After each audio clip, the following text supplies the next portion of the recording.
আসসালামু আলাইকুম। মাত্র 3টা সবজি আর চিংড়ি মাছ দিয়ে ভীষণ মজার একটি রেসিপি শেয়ার করছি।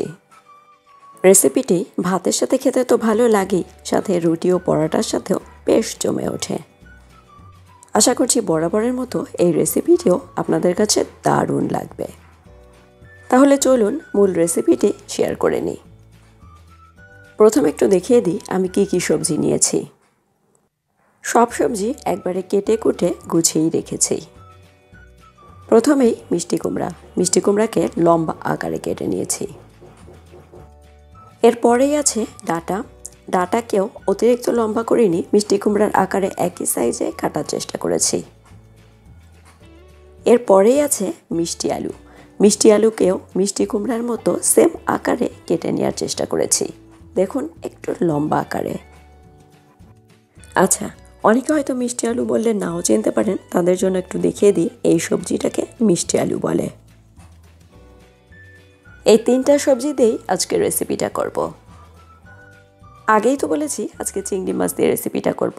মাথার যে ময়লা এটা ভালো করে পরিষ্কার করে নিয়েছি, আর এই পিছন দিয়ে যে শিরদাঁড়া বা রগ থাকে সেটাকে পরিষ্কার করে নিয়েছি।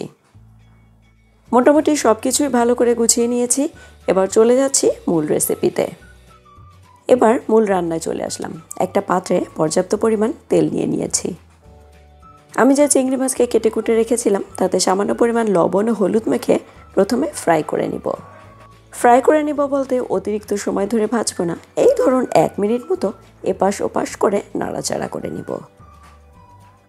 এছাড়াও চিংড়ি মাছ দিয়ে লাউ, চিংড়ি মাছ দিয়ে কাঁকরোল আর অন্যান্য রেসিপি অলরেডি আমার চ্যানেলে শেয়ার করা আছে। যদি চান তাহলে আমার চ্যানেলটি ভিজিট করে দেখেও নিতে পারেন। ব্যাস, চিংড়ি মাছগুলো ভাজা হয়ে গেছে। এখন এগুলোকে ঝটপট অন্য একটা পাত্রে তুলে নিচ্ছি। চিংড়ি মাছকে তুলে পাত্রে আরও কিছুটা তেল অ্যাড করেছি। পেঁয়াজ কুচি ব্যবহার করলাম প্রায় 1/4 কাপ। দেশি পেঁয়াজ ব্যবহার করেছি। পেঁয়াজকে চুলার আঁচ মিডিয়াম করে সোনালি আভা আসা পর্যন্ত ভাজতে থাকবো। পেঁয়াজকে অতিরিক্ত ভেজে নেওয়ার কোনোই প্রয়োজন নেই, যেহেতু প্রথমে চিংড়ি মাছ ভেজে নিয়েছিলাম এজন্য কিছুটা ফেনার সৃষ্টি হয়েছে। সোনালি আভা আসতেই এক এক করে মশলা অ্যাড করব। প্রথমেই দিয়ে দিয়েছি শুকনো মরিচের গুঁড়া ও ধনিয়ার গুঁড়া। লবণ দিলাম পর্যাপ্ত পরিমাণ ও হলুদ অ্যাড করলাম। বাটা মশলা হিসেবে ব্যবহার করছি জিরা 1 টেবিল চামচ, রসুন বাটা 1 চা চামচ, পেঁয়াজ বাটা ব্যবহার করছি 1 চা চামচ, আদা বাটা 1/2 চা চামচ। এবার বরাবরের মতো মশলাকে ভালোভাবে কষিয়ে নেব একটু সময় নিয়ে। যখনই মনে করব তলানিতে লেগে যাচ্ছে তখনই অল্প অল্প পানি ব্যবহার করব। চুলার আঁচকে মিডিয়াম করে রাখবো, অতিরিক্ত বাড়িয়ে রাখলে মশলা পুড়ে যাবে। মশলাকে প্রায় 5 থেকে 6 মিনিট ভালো করে কষিয়ে নিয়েছি, উপর থেকে তেলটাও ভেসে উঠেছে। এ পর্যায়ে এসে সেই যে কেটে রাখা সবজি দিয়ে দিয়েছি। আমি যে সকল সবজি দিয়ে রেসিপিটা করছি শুধু যে এই সবজি দিয়ে এই রেসিপিটা হবে তা কিন্তু নয়। আপনি চাইলে অন্যান্য যে কোনো সবজি অ্যাড করতে পারেন। সবজিগুলো দিয়ে মশলার সাথে আলতো হাতে একটু নেড়েচেড়ে নিচ্ছি।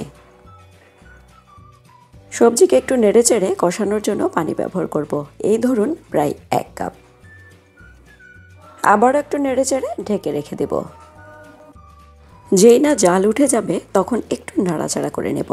এত সময় চুলার আঁচ বাড়ানোই ছিল, এখন চুলার আঁচকে মিডিয়াম করে রাখবো। আলতোভাবে নাড়াচাড়া দিয়ে আবারও ঢেকে রাখবো, আর যে পানিটা দেখছেন এটা টেনে যাওয়া পর্যন্ত অপেক্ষা করব। আমি কষানোর জন্য যে পানিটুকু দিয়েছিলাম সেটা অলরেডি টেনে গেছে, সবজিও প্রায় 75% সেদ্ধ হয়ে গেছে। এবার ভেজে রাখা চিংড়ি মাছগুলোকে দিয়ে দিচ্ছি। এবার বলি পানির কথা। এ পর্যায়ে সে ঝোলের জন্য এমনভাবে পানি দেব যাতে করে সবজি বাকিটা সিদ্ধ হয়ে যায় আর ঝোলের পরিমাণটাও কিছুটা থাকে। এই রেসিপিতে অতিরিক্ত ঝোল থাকলে খেতে আবার ভালো লাগে না। এখন চুলার আঁচ বাড়িয়ে জাল ওঠা পর্যন্ত অপেক্ষা করব, তবে ঢাকছি না, সবজিগুলো গলে গেলে আবার খেতে ভালো লাগবে না। টকবক করে জাল উঠে গেলে একটু দুলুনি দিয়ে চুলার আঁচকে মিডিয়াম করে দিচ্ছি। 3 থেকে 4 মিনিট পরে এসে চিনি ব্যবহার করছি প্রায় 1/2 টেবিল চামচ। মিষ্টি কুমড়ার তরকারিতে চিনি অবশ্যই ব্যবহার করবেন, এতে করে রেসিপির স্বাদটাই বদলে যায়। আর 2 থেকে 3 মিনিট জাল করার পরে চুলাকে বন্ধ করে নেব। যেহেতু মিষ্টি কুমড়া ব্যবহার করেছি, তরকারি ঠান্ডা হতে হতে ঝোলের পরিমাণটা আরও টেনে যাবে।